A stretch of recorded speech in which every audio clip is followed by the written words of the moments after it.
नमस्कार, स्वागत है आप सबका हमारे खास कार्यक्रम देश देशांतर में। मैं हूं कवीन सचार। देश देशांतर में आज एक बार फिर से हम बात करेंगे देश भर में विश्वविद्यालयों की अंतिम वर्ष की परीक्षाओं को लेकर जो सवाल खड़े हो रहे हैं उस पर आज बात होगी। बहुत साफ दिशा निर्देश यूजीसी की ओर से सभी राज्यों की जो जहां पर विश्वविद्यालय हैं उन्हें दिए गए थे। अलग अलग तरीके या मोड बताए गए थे कि डिफरेंट मोड के ऑप्शंस उनके सामने हैं, लेकिन इसके बावजूद करीब 31 छात्रों ने, जो कि अलग अलग राज्यों से हैं, करीब 13 राज्य और एक यूटी की ओर से सुप्रीम कोर्ट में अंतिम वर्ष की परीक्षा को रद्द करने को लेकर एक याचिका दाखिल की गई। और उसके पीछे दलील ये दी जा रही है कि ये जो अनिवार्यता है एग्जाम की, इसे खत्म करके उन्हें नंबर दिए जाएं, और उसके पीछे कई कानूनी संवैधानिक जो अधिकार हैं उसके पीछे तर्क रखे गए हैं। आज समझेंगे असल में जो यूजीसी ने गाइडलाइन जारी की उसके मुताबिक देश में क्या परीक्षा कराने में दिक्कतें हैं, छात्रों के सामने परीक्षा देने में क्या दिक्कतें हो सकती हैं या हो रही हैं, और दूसरा विकल्पों के लिहाज से क्या वो विकल्प हैं जो छात्र और चाहते हैं या यूजीसी और दे सकता है यूनिवर्सिटी या विश्वविद्यालय के सहारे। और इसे समझने के लिए हमारे साथ जो 3 खास मेहमान इस चर्चा में आज शामिल हो रहे हैं उनका मैं परिचय करा दूं। हमारे साथ रजीश जैन जी हैं, सेक्रेटरी हैं यूजीसी से। सर, बहुत बहुत स्वागत आपका। नमस्कार कबीर हमारे जी। साथ प्रोफेसर अनु सिंह हैं जो कि वाइस चांसलर हैं अम्बेडकर यूनिवर्सिटी दिल्ली से। मैम, आपका भी स्वागत है। नमस्कार। हमारे साथ सिद्धार्थ हैं जो कि फाउंडर प्रेसिडेंट हैं महाराष्ट्र स्टूडेंट यूनियन एसोसिएशन से। सिद्धार्थ, आपका भी स्वागत है। नमस्कार।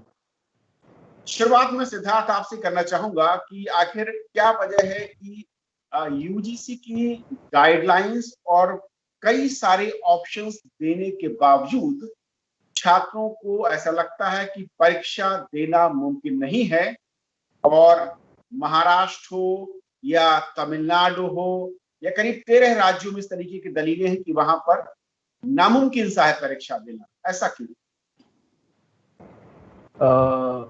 कविंद्रन जी, ऐसा है कि जब यूजीसी ने अपनी पहली जो सूचनाएं इशू की थी 29 अप्रैल को, तो उस सूचनाओं में उन्होंने जारी किया था कि फर्स्ट ईयर सेकेंड ईयर के छात्रों को उनकी प्रीवियस एग्जामिनेशन की परफॉर्मेंस पर और 50% इंटरनल असेसमेंट पर प्रमोट किया जाए। और उसमें उन्होंने एकेडमिक कैलेंडर भी दिया गया था। उसमें कहा गया था कि 1 जुलाई टू 31 जुलाई तक जो एग्जाम करानी हो एग्जाम करा सकते हैं, अगर परिस्थिति अनुकूल हो अपने राज्यों में तो एग्जाम करा सकते हैं, और 1 अगस्त से सेकेंड ईयर की क्लासेस शुरू कर सकते हैं, और जो फ्रेश एडमिशन होगी उनकी क्लासेस 1 सितंबर से शुरू कर सकते हैं। ये गाइडलाइंस आई थी 29 अप्रैल को, जब हमारे देश की स्थिति ठीक ठाक थी। बट अभी जो गाइडलाइंस आई है 6 जुलाई को, उसके बाद जो स्थिति हमारे देश में बिगड़ती जा रही है। मैं कहना चाहता हूं कि जो सेकेंड गाइडलाइंस है, जो सेकेंड गाइडलाइन जारी की है, मुझे लगता है कि ये गाइडलाइंस हर एक राज्य के परिस्थिति को देख के नहीं बनाई गई है। जो पहली गाइडलाइंस है और आज की जो गाइडलाइंस है उसमें काफी सारी भिन्नता है। इस गाइडलाइन में कहा गया है कि आप ऑनलाइन और ऑफलाइन ब्लेंडेड तरीके से एग्जाम ले सकते हो, बल्कि महाराष्ट्र में ऐसी परिस्थिति है जहाँ पे ऑनलाइन सुविधा अभी भी मौजूद नहीं है, जहाँ पे ट्रैवलिंग फैसिलिटी मौजूद नहीं है बच्चों को। तो इस तरह से बच्चे कैसे अपने एग्जाम सेंटर पे जाएंगे? एग्जाम से बच्चे डर नहीं रहे, बच्चे डर रहे कि उनके आरोग्य की सुरक्षितता कैसे होने वाली है, और इस गाइडलाइन में कहीं पर भी मौजूद नहीं है कि आरोग्य की विद्यार्थियों की सुरक्षितता कैसे रखी जाए।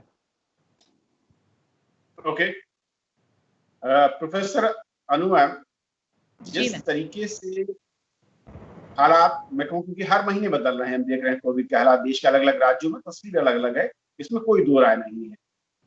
महाराष्ट्र या तमिलनाडु या ऐसे राज्य बिहार जहां परिस्थिति पहले से ज्यादा खराब हो रही है या खराब हो चुकी है, क्या ऐसा लगता है कि हमें की जब मैं बात कर रहा हूं यानी कि यूजीसी को या सरकार को परीक्षाओं के लिए राज्यों के लिहाज से ऑप्शंस देने पड़ेंगे, एक ही मोड या परीक्षाएं हो ही पाएंगी, ये कहना मुश्किल है अगर सभी राज्यों को मैं एक साथ जोड़ता हूँ।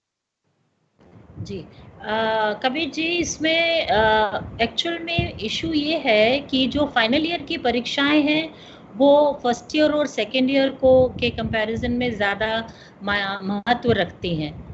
और इसलिए महत्व रखती हैं क्योंकि वो टर्मिनल डिग्री है, टर्मिनल पॉइंट है जिस पे स्टूडेंट डिग्री लेके जाएगा और उसी के बेसिस पे उसे नौकरी मिलनी है, उसी के बेसिस पे उसका करियर डिसाइड होना है और उसी के बेसिस पे उसकी आगे ज़िंदगी में उसी के रेफरेंस पॉइंट वही रहने वाला है। तो ऐसे में फाइनल ईयर की परीक्षाओं को लेके हमारे लिए चिंता का विषय ज़्यादा है। फर्स्ट ईयर और सेकेंड ईयर शायद इतना ज़्यादा महत्वपूर्ण विषय नहीं है। तो ऐसे में जब स्थिति, जैसे हमने देखा कि अनलॉक की प्रक्रिया पूरे देश में शुरू हो गई है और अनलॉक में बहुत सारी एक्टिविटीज़ और बहुत सारी इंस्टीट्यूशंस जो हैं उन्होंने पार्शली खुल गए हैं और बिजनेसेस भी खुल गए हैं। धीरे धीरे we are learning to live with Covid. तो ऐसी स्थिति में हमें ऐसा जो बच्चों के हित में हो, जो स्टूडेंट्स के हित में, हमें वही करना चाहिए। 10 साल बाद, 8 से 10 वर्ष बाद जब इस डिग्री को लेके स्टूडेंट कहीं जाएगा अपने रोजगार के लिए, नौकरी के लिए, ये उसका रेफरेंस पॉइंट बनेगा। अगर इसमें डाइल्यूशन हम करते हैं तो आने वाले समय में हमें माफ़ी नहीं दी जाएगी इस बात के लिए कि हमने कोविड के समय में इस तरह की कोई इस चीज़ को सीरियसली क्यों नहीं लिया और हमने बच्चों के भविष्य के बारे में क्यों नहीं सोचा। इसीलिए ये विषय महत्वपूर्ण हो जाता है आज कि क्या हमें ये रिगर जो एग्ज़ाम का रखना चाहिए कि नहीं रखना चाहिए। ये विषय परसेप्शन का फ़र्क भी है, कहीं कहीं ये परसेप्शन का भी अंतर है। तो मेरा ये मानना है कि टर्मिनल डिग्री है, बहुत इम्पॉर्टेंट है और 10 साल बाद, 5 साल बाद, 20 साल बाद इसका इफेक्ट बच्चे की ज़िंदगी में आने वाला है। तो इसको हमें गंभीरता से लेना चाहिए। जैसा क्योंकि एक एक करके जो 8-10 बड़े मुद्दे हैं जो कि छात्रों की ओर से उठाए जा रहे हैं या उन राज्यों में पेरेंट्स की ओर से, एक बड़ा मुद्दा है जहां पर पेरेंट्स और छात्र ये कहते हैं कि बिहार, महाराष्ट्र या तमिलनाडु जैसे राज्यों में अगर कोई छात्र एग्जाम देने यूनिवर्सिटी जाता है, चाहे वो किसी भी मोड में, वो खुद संक्रमित हो जाए अगले क्लास या अगली परीक्षा के पेपर से पहले, उसके फैमिली का कोई संक्रमित हो जाए, क्वारंटाइन में रहना पड़ेगा। ऐसे में ये कैसे मुमकिन है कि वहां पर वो छात्र बाकी परीक्षाएं कंटिन्यू कर पाएगा? ऐसे में क्यों ना उन्हें दूसरे जैसे कि फर्स्ट ईयर और सेकेंड ईयर के छात्र हैं उनकी तरह एवरेज मार्क्स के साथ दे दिया जाए मार्क्स। जी गोविंद जी, धन्यवाद। आपके माध्यम से मैं सिद्धार्थ जी को और बाकी जो दर्शक हैं, चाहे वो छात्र हैं या पेरेंट्स हैं, उन तक ये बात बहुत स्पष्ट करना चाहूंगा कि जहां तक परीक्षाओं का सवाल है, जैसा अभी अनु जी ने कहा कि परीक्षाएं बहुत आवश्यक हैं क्योंकि ये टर्मिनल सेमेस्टर के एग्जामिनेशन हैं और टर्मिनल सेमेस्टर के एग्जामिनेशन चूंकि वो जिंदगी भर किसी भी विद्यार्थी के साथ में रहेगा, वो मार्कशीट उसके साथ में रहेगी, इसलिए उसकी क्रेडिबिलिटी के लिए और वैलिडिटी के लिए या आगे हम हायर एजुकेशन की बात करें या प्लेसमेंट की बात करें, चूंकि ये एक लाइफ टाइम एसेट उसके पास रहता है, इसलिए उसकी प्रामाणिकता होना बहुत जरूरी है। जहां तक पहली 29 अप्रैल वाली गाइडलाइंस का संबंध है, वहां पे हमने विस्तार से सारी चीजें बताई हुई थी कि परीक्षाएं कब होंगी, एडमिशन कब होंगे, कक्षाएं कैसे चलेंगी। उसमें लिखा था कि टर्मिनल सेमेस्टर के एग्जाम 1 से 15 जुलाई तक होंगे। और अब जब हम स्थिति देख रहे हैं कि देश में कोविड की केसेस की संख्या बढ़ गई है और जुलाई में परीक्षाएं कराना संभव नहीं है, इसलिए हमने ये दोबारा रिविजिट किया और कमेटी ने और गृह मंत्रालय ने और मानव संसाधन विकास मंत्रालय ने ये कहा कि टर्मिनल सेमेस्टर के एग्जाम कराए जाने चाहिए और इसके लिए 30 सितंबर तक की अभी समय सीमा हमने निर्धारित की है। अब प्रश्न ये उठता है कि यदि कोई व्यक्ति किसी भी राज्य में, चाहे वो बिहार हो या महाराष्ट्र हो या अन्य कोई भी राज्य हो, या वो राज्य भी हो जहाँ पे स्थितियां सामान्य हैं मगर कोई विद्यार्थी किसी परिस्थितिवश अपनी परीक्षाएं यदि नहीं दे पाता है तो उसका क्या होगा। तो इसी गाइडलाइन में ये बड़ी स्पष्ट व्यवस्था है कि किसी भी कारणवश यदि कोई विद्यार्थी परीक्षा नहीं दे पाता है तो विश्वविद्यालय जब भी स्थितियां अनुकूल होंगी तो उस समय में विशेष परीक्षाओं का आयोजन करेगा, चाहे वो ऑनलाइन मोड में हो चाहे ऑफलाइन मोड में हो या मिश्रित पद्धति से, जहाँ पे वो या तो ओपन बुक एग्जाम हो सकता है या टेक होम एग्जाम हो सकता है या अन्य कोई इनोवेटिव मेथोडोलॉजी विश्वविद्यालय निकाल सकता है। तो मैं तो और मुझे लगता है कि सभी विद्यार्थी बड़े जिम्मेदार हैं, वो अपने भविष्य के बारे में सोचते हैं और परीक्षाओं के बारे में भी काफी संजीदा हैं। तो परीक्षाओं को लेकर इस तरह की भ्रामक स्थिति या इस तरह का कंफ्यूजन नहीं होना चाहिए। एक मन में विश्वास होना चाहिए और उनका अगर मन पक्का है कि हाँ, मुझे अपनी जो मैंने ज्ञान अर्जित किया है या जो मैंने अपनी स्किल्स अर्जित की है उसकी प्रामाणिकता मैं दिखाना चाहता हूँ, तो एक मौका उनके सामने है तो वो उसको पूरा कर सकते हैं। ओके, लेकिन एक सर मैं आ रहा हूँ सिद्धार्थ आपके पास, क्योंकि ये भी दलील दी जा रही है कि अगर आप 10th क्लास में या 12th क्लास में, जो कि फाइनल ईयर माना जाता है और स्कूल के बाद वो एक नए लेवल पर कॉलेज में पहुंच रहे हैं बच्चे, अगर वहां पर बिना एग्जाम के उनको एवरेज मार्क्स दिया जा सकता है कुछ जगहों पर, तो ये पीजी या फिर मैं कहूँ कि जो ग्रेजुएशन लेवल के फाइनल के स्टूडेंट्स हैं उनके साथ क्यों नहीं?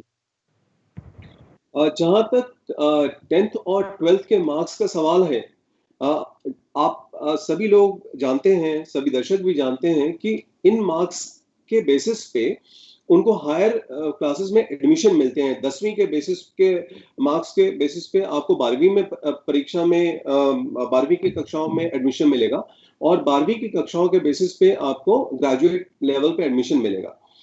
और 12वीं की भी सारी परीक्षाओं को स्थगित नहीं किया गया था, 12वीं की कुछ परीक्षाओं को ही स्थगित करके उनको मार्क्स दिए गए हैं।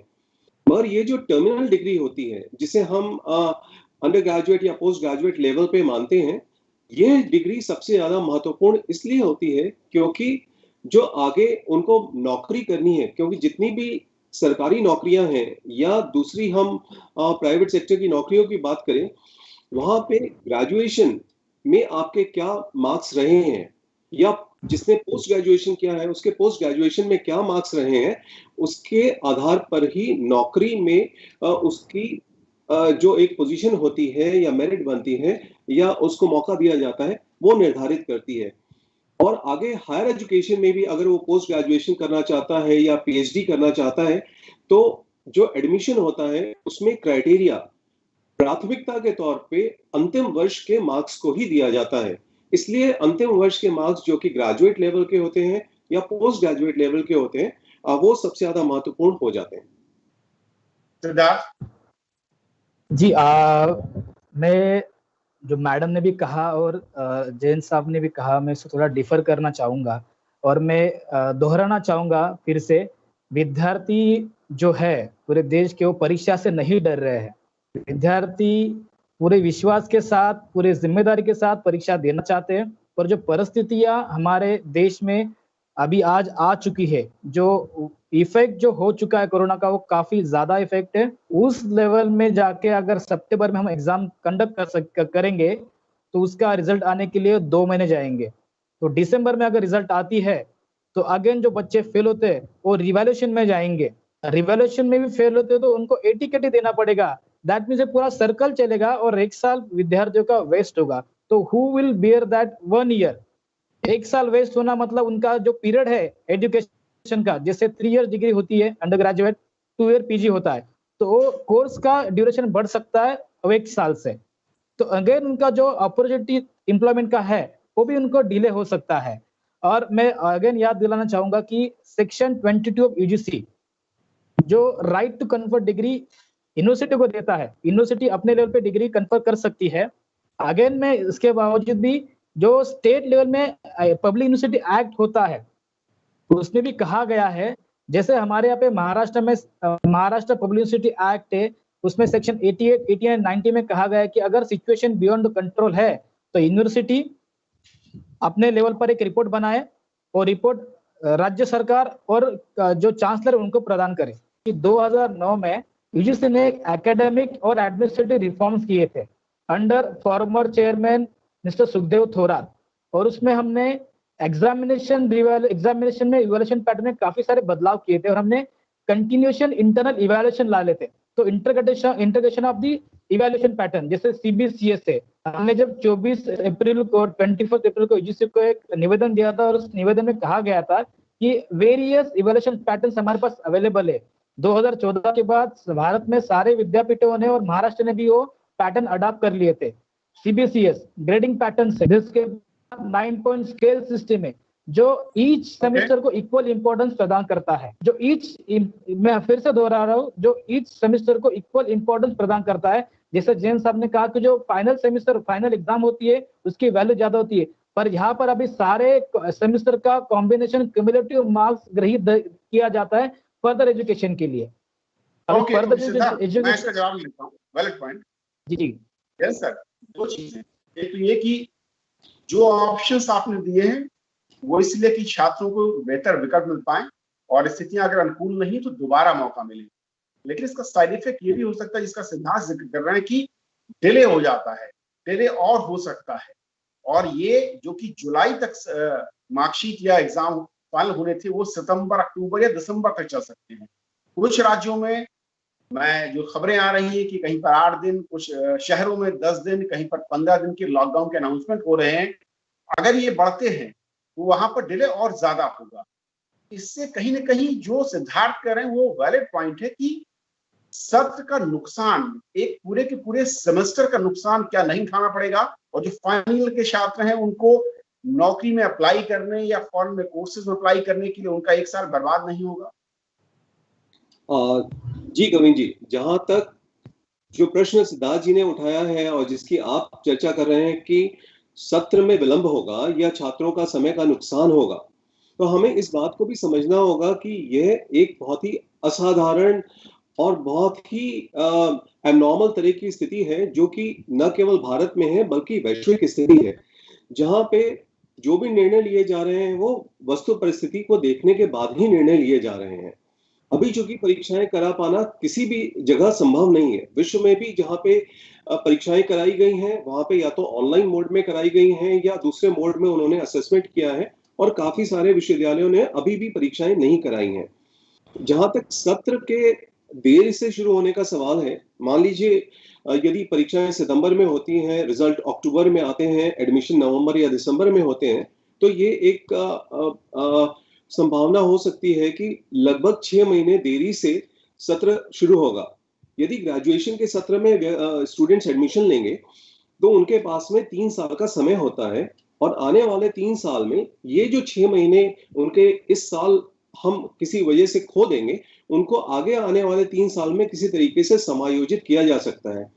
इसी तरीके से पीजी में जो एडमिशन लेंगे, अगर उनका सत्र डिले होता है तो हमारे पास 2 वर्षों का समय है, जहां और 2 वर्षों के समय में ये 6 महीने का समय कुछ हद तक या काफी हद तक समायोजित किया जा सकता है। जहां तक छात्रों के नौकरी का सवाल है, नौकरी काफी सारी नौकरियों में जहां पे प्लेसमेंट होना था वो प्लेसमेंट काफी सारी जगह ऑलरेडी हो चुका है, मगर काफी सारी जगह प्लेसमेंट्स अभी भी नहीं हुए हैं, और वो प्लेसमेंट ग्रेजुअल तरीके से हो रहे हैं, और जैसे जैसे विद्यार्थियों के रिजल्ट निकलते जाएंगे उस हिसाब से उनके प्लेसमेंट्स होते जाएंगे। क्योंकि इंडस्ट्री में भी अभी लॉकडाउन है, इंडस्ट्री भी अभी काफी सारी वो अभी उन्होंने अपने प्लेसमेंट्स को या तो डेफर किया हुआ है या डिले किया हुआ है। और जहां तक हम विदेश में जाने वाले छात्रों की अगर हम बात करें जो फॉरेन यूनिवर्सिटीज में एडमिशन लेते हैं, वहां पे भी उनके पास में 2 सेमेस्टर्स के ऑप्शन रहते हैं। यदि वो सितंबर वाले यानी कि यदि वो फॉल सेशन में एडमिशन नहीं ले पाते हैं तो उनके पास में जनवरी या फरवरी में एक और मौका मिलता है एडमिशन का। तो इंटरनेशनल स्टूडेंट्स के पास भी इंटरनेशनल यूनिवर्सिटीज में 2 बार एडमिशन के ऑप्शंस रहते हैं।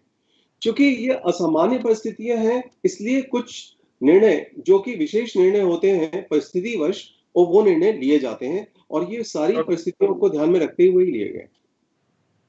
मैम, मैं प्रैक्टिकल दिक्कत जो कुछ और चीजें हैं, क्योंकि बहुत सारे पेरेंट्स ने मेरे पास सवाल भेजे हैं, और आप डीयू की यूनिवर्सिटी में वीसी हैं, महाराष्ट्र, तमिलनाडु, नॉर्थ ईस्ट या बिहार का एक बच्चा जो कि डीयू में पढ़ता है, आने जाने का फिलहाल इस वक्त साधन नहीं है और वो किराए पे दिल्ली में अगर रहता है, उसे कोई भी मकान मालिक अपने किराएदार को दोबारा रखने को तैयार नहीं है हाल के कुछ महीनों से।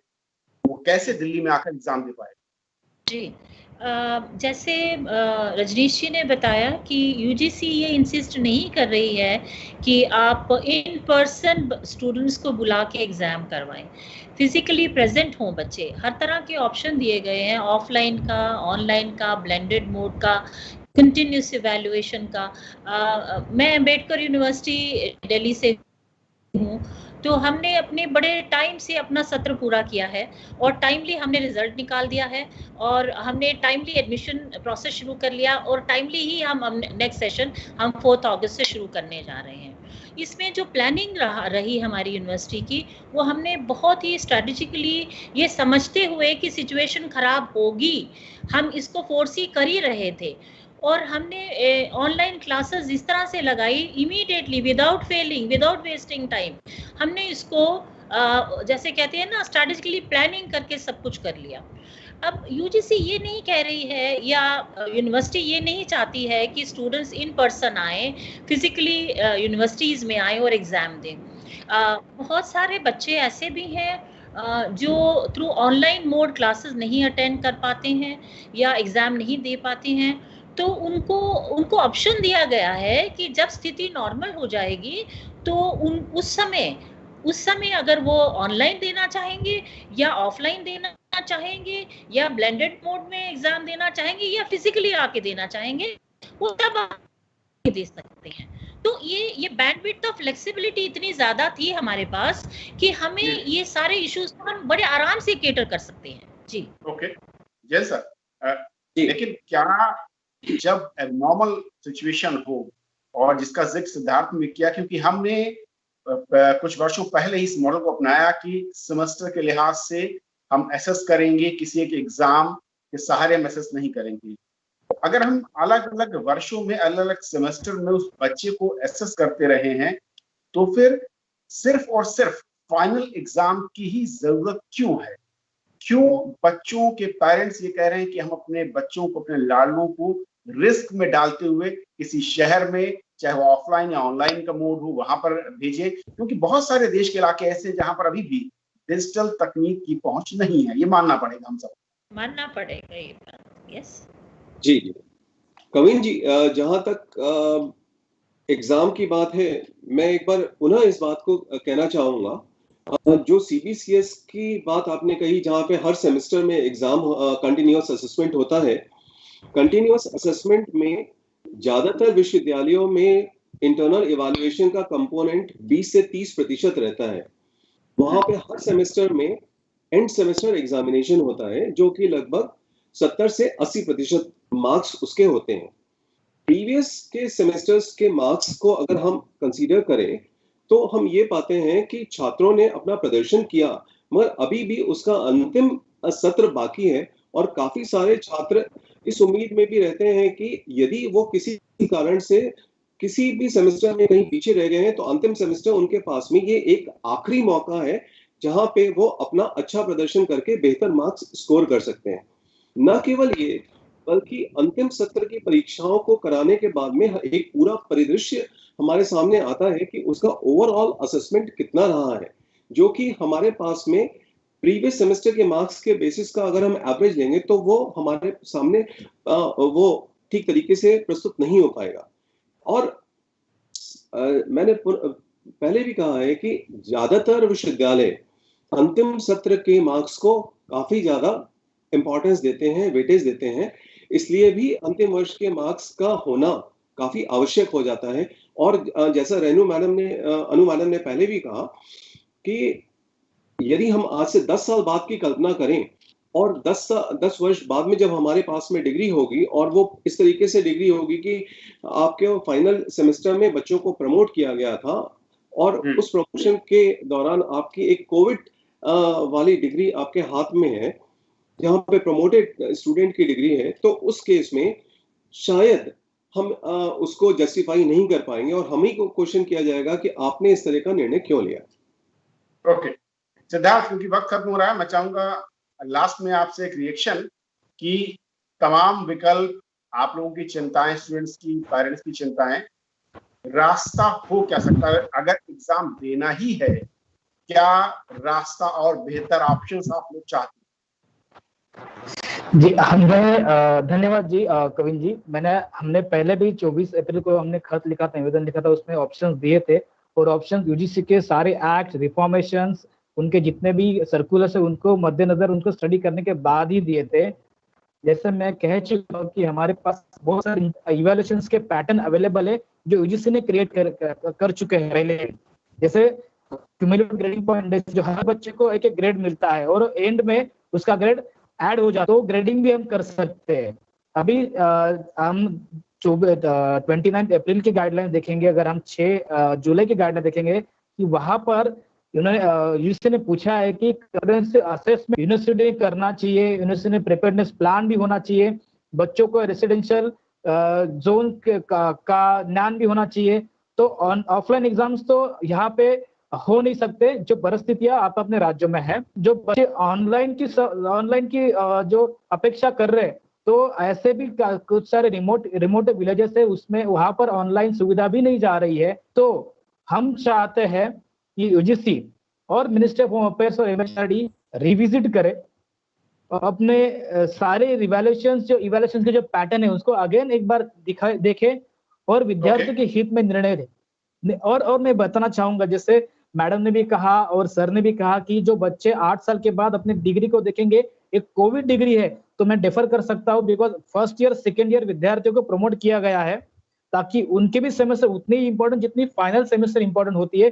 और गाइडलाइंस में कहीं पर भी फाइनल सेमेस्टर एग्जामिनेशन कंडक्ट करना ऐसा लिखा नहीं है, टर्मिनल लिखा है और इंटरमीडिएट लिखा है। तो मैं फिर से दोहराना चाहूंगा आपके माध्यम से कि जो अभी समझो जो पेरेंट्स है उनको सिंगल चाइल्ड है और एग्जाम के दौरान उसकी मौत होती है, तो उसके जिम्मेदार कौन होगा? 8 साल के बाद उसके पेरेंट क्या देखेंगे कि भाई हमारा बच्चा कोविड में एग्जाम के लिए गया था और वापस ही नहीं आया घर पे, तो उन फैमिली को क्या महसूस होगा? तो मैं दोबारा सारे विद्यार्थियों की तरफ से मैं निवेदन करना चाहता हूँ, यूजीसी को, जैन साहब को और एमएचए को और एमएचआरडी को और मोदी सर को भी मैं इस जरिए से मैं निवेदन और रिक्वेस्ट करना चाहता हूँ कि आप विद्यार्थी हित का पूरा ध्यान रखें और अगेन आपके गाइडलाइंस को रिविजिट करें और सारी बातें ध्यान में रखें। कविन जी मैं यहाँ पे एक बात दर्द है, जो तमाम सवाल थे, हमारी कोशिश यही है कि इस फोरम के जरिए हम सरकार तक, यूजीसी तक और मिनिस्ट्री तक पहुंचाएं और जो बेहतर विकल्प, सुरक्षित रास्ता हो सकता है वो आप लोगों को दिया जाए। तो आज फिलहाल इतना ही। आप तीनों मेहमानों का शुक्रिया। नमस्कार। धन्यवाद।